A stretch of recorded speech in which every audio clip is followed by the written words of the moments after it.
شوانہ ایک عورت تھی بصرہ میں، جوان تھی، خوبصورت تھی، آواز بھی اس کی بہت زیادہ اچھی تھی۔ بصرہ کے جتنے روسا جو تھے، فسق و فجور والے جو رئیس لوگ تھے، جن کے یہاں جو بھی گانے بجانے کا پروگرام ہوتا تھا اس میں یہ بلائی جاتی تھی، ضرور تھی، اس کے بغیر تو کوئی پروگرام نہیں ہوتا تھا۔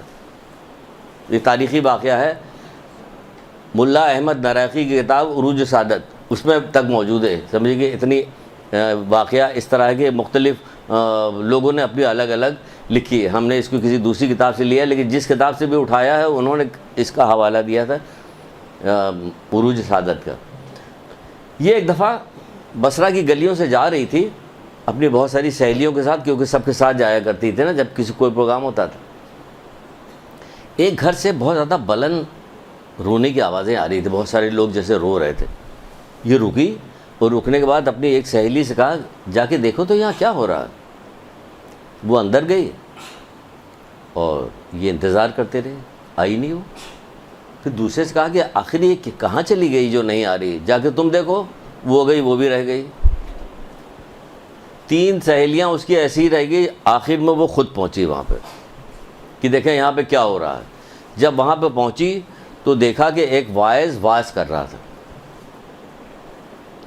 واعظ کر رہا تھا اور قرآن کی آیت پڑھ رہا تھا۔ وہ قرآن کی آیت کی جس میں کہا جا رہا، سورہ فرقان آیت کے نشان 12-13، اس میں کہا جا رہا ہے کہ جب آتش جہنم ان لوگوں کو دیکھے گی تو یہ لوگ بھڑکتے ہوئے شعلوں کی آوازیں سنیں گے، جب انہیں زنجیروں میں جکڑ کے اس میں ڈالا جائے گا تو یہ موت کی دہائی دے رہے ہوں گے۔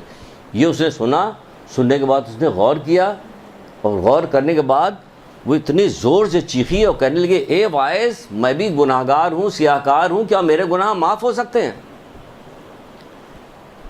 سنیے گا ابھی آگے پھر بتاتے ہیں، اس میں بولیں گے ہم میرے گناہ معاف ہو سکتے ہیں۔ واعظ نے کہا کہ ہاں تیرے بھی گناہ معاف ہو سکتے ہیں۔ تو پھر واعظ نے کہا کہ اگر تیرے گناہ شوانہ جیسے بھی ہوں گے تب بھی معاف ہو جائے گا۔ اب اسے کیا پتا واعظ کو کہ یہ وہی ہے جس کا نام میں لے رہا ہوں۔ اس نے کہا ہائے غضب، میں اتنی بدنام ہو گئی ہوں کہ میری مثال جو ہے ضرب المثل بنی ہوئی۔ کہا جا رہا ہے کہ تو اگر اس جیسی بھی گناہ گار ہوگی تو بھی تیرے گناہ معاف ہو جائیں گے۔ اس نے کہا کہ میں وعدہ کرتی ہوں، توبہ کرتی ہوں کہ آج کی تاریخ سے میں کوئی گناہ نہیں کروں گی۔ کیا اللہ رحمان الرحیم میرے کو کہہ؟ ہاں اللہ رحمان الرحیم میں تیرے گناہ معاف کر دے گا۔ وہاں سے نکلی اور چلی، سارا کام دھندا سب اس نے چھوڑا، سارے اپنے عبادت میں لگ گئی، اپنے جسم کو گھلا کے بالکل کہتے نہیں کہ بالکل دبلی کاٹا ہو گئی، اور اسی حالت میں اس دنیا سے رخصت ہو گئی۔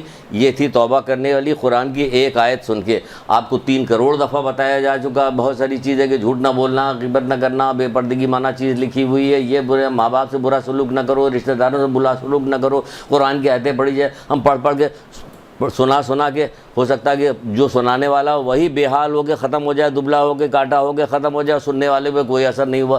ہمارا یہ اثر ہو گیا کہ ہمارے پہ کوئی چیز اثر نہیں۔ آپ کو کتنی ہزار دفعہ بتایا گیا ہے کہ نہیں بتایا گیا کہ جو غیبت، اگر مثال کے طور پہ غیبت کی بات کر لیں کہ غیبت چھوڑ دو، کوئی چھوڑنے کو تیار نہیں ہو رہا۔ غیبت چھوڑ دو بھائی، غیبت چھوڑ دو، ابھی سے چھوڑ دو، ورنہ اگر توبہ کر کے مری تو سب سے آخر میں جنت میں جائے گا، اگر بغیر توبہ کے مری تو سب سے پہلے جہنم میں جائے گا۔